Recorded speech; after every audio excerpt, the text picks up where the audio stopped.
Assalamualaikum warahmatullahi wabarakatuh. Masih di tempat sholat nih, masih di sejadah.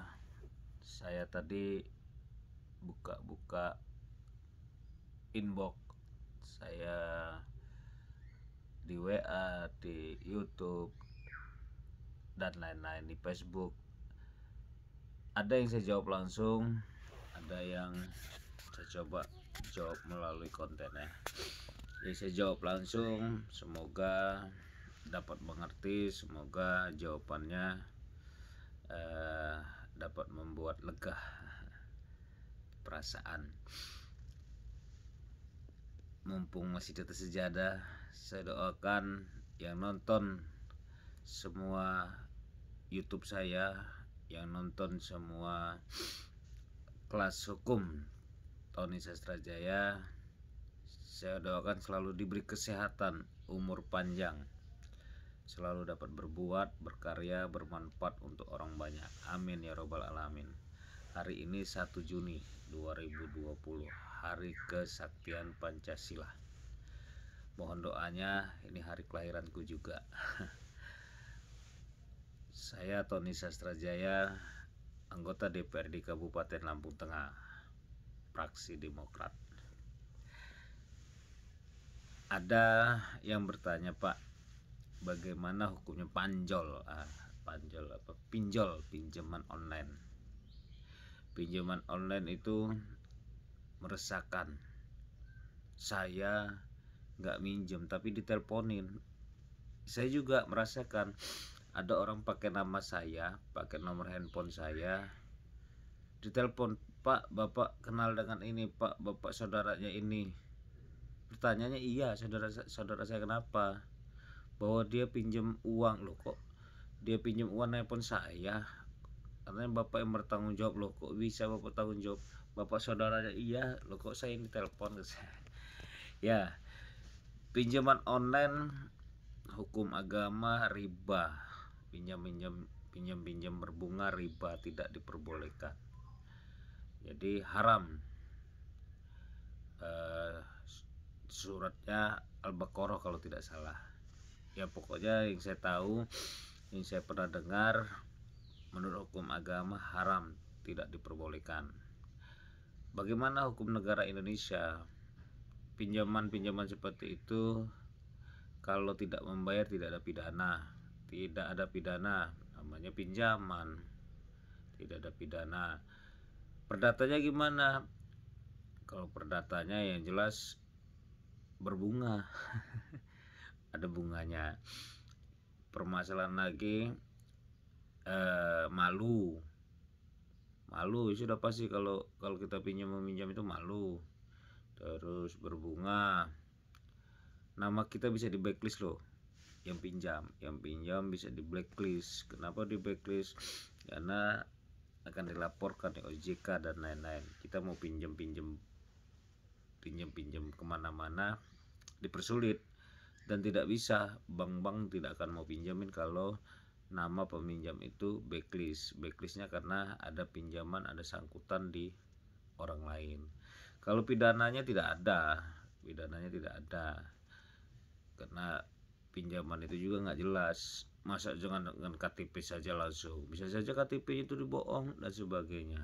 Bisa aja KTP-nya itu punya orang, terus pakai foto orang, bisa saja semua itu terjadi. Dan saya juga pernah membantu menyelesaikan permasalahan KTP-nya dipakai. Itu juga tidak boleh, tidak bisa. Tapi memang prosesnya agak sulit. Kita harus bisa membuktikan, kita harus bisa memastikan orang surveinya atau pimpinan peminjamnya itu bahwa ini bukan KTP saya, ini bukan saya minjam. Itu harus bisa dipastikan, yang agak sulit. Tapi kita bisa saja KTP kita dipinjam. Nah, begitu saya juga tadi kemarin dapat telepon, Pak, Bapak saudara ini ya, ini ada utang, ada pinjam. Lo kok telepon saya? Ya nggak bisa lah, yang pinjam kejar yang minjem, masa saya ditagih atau disuruh nagih, itu kan ngarang-ngarang, ya nggak? Ya, hukum pinjam online tidak diperbolehkan di agama. Menurut agama itu riba. Kalau sudah terjadi ya bayar sesuai dengan berapa pinjamnya. Kalau bunga udah berkali-kali hukum rentenir dan sebagainya, itu sudah saya bilang tidak usah bayar bunga. Apain bunga. Kalau mau bayar sih kelasnya, jangan bunga itu udah nggak benar itu ya, udah nggak benar. Dan saudara-saudara saya yang sudah pinjam bayar dan tidak usah pinjam lagi. Yang belum pinjam jangan pernah pinjam.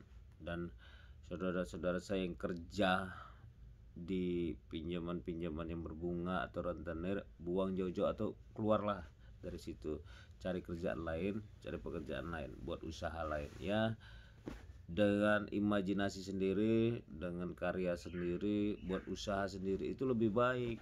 Walaupun kecil usahanya udah jadi bos ya, nggak usah ikut-ikut orang lain atau kerja di tempat yang bunga-bunga.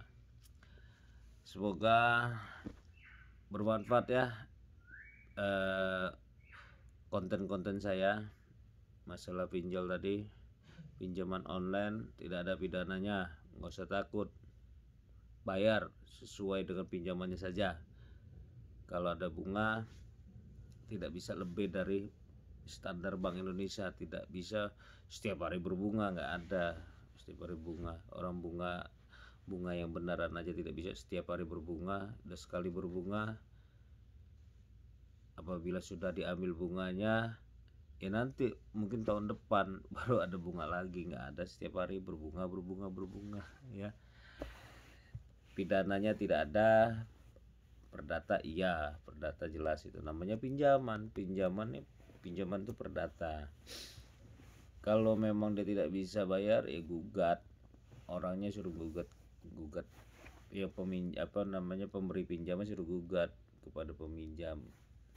Gugat ya, kalau pinjam 5 juta gugat ya habis di gugatan. Tidak bisa juga gugat seenaknya, ada hukumnya, ada hukum acaranya, hukum perdata ada, hukum pidana ada. Untuk peminjam, lunasi semua pinjaman, karena hutang harus dibayar. Jangan sudah hutang langsung kabur, dosa, dibawa mati, kasihan ahli waris juga dapat tagihan juga. Namanya hutang itu harus dibayar, bayarnya sesuai pinjaman aja, nggak usah takut. Kalau dia minta bayar bunga seikhlasnya aja kita kasih bunga. Jangan semaunya, karena bunga sudah diatur juga oleh bank. Tidak juga ada bunga setiap hari ya. Itu aja, semoga bermanfaat. Kalau mau bertanya langsung boleh WA, boleh SMS, boleh telepon. Kalau di inbox atau di komen boleh saja. Kalau saya baca saya langsung balas hari itu juga, atau saya akan buat konten seperti ini. Jadi mohon maaf yang tidak bisa langsung balas langsung, tonton aja terus ke depan di kelas hukum. Insya Allah ada konten-konten lain, ada jawaban-jawaban lewat video, karena saya juga butuh bahan butuh bahan untuk buat video-video. Kalau tidak ada bahan, bagaimana saya buat video? Apa yang saya ceritakan, apa yang harus saya bahas ya. Ini belum bergerak dari sajadah, habis sholat subuh langsung sholat taubat. Mungkin saya banyak dosa, takut, makanya saya sholat taubat. Hari ini hari ulang tahunku pas 1 Juni. Doain ya, semoga sehat selalu saya, umur panjang, saya selalu dapat berbuat, bermanfaat, berkarya untuk orang banyak. Amin ya robbal alamin. Yang nonton juga saya doakan sehat selalu, umur panjang, cepat kaya. Yang punya hutang cepat lunas, yang belum kawin segera kawin, nikah. Semoga kita selalu dilindungi oleh Allah Subhanahu wa taala. Amin ya robbal alamin. Tony Sastrajaya, anggota DPRD Kabupaten Lampung Tengah, fraksi Demokrat, AHY Presiden. Assalamualaikum warahmatullahi wabarakatuh.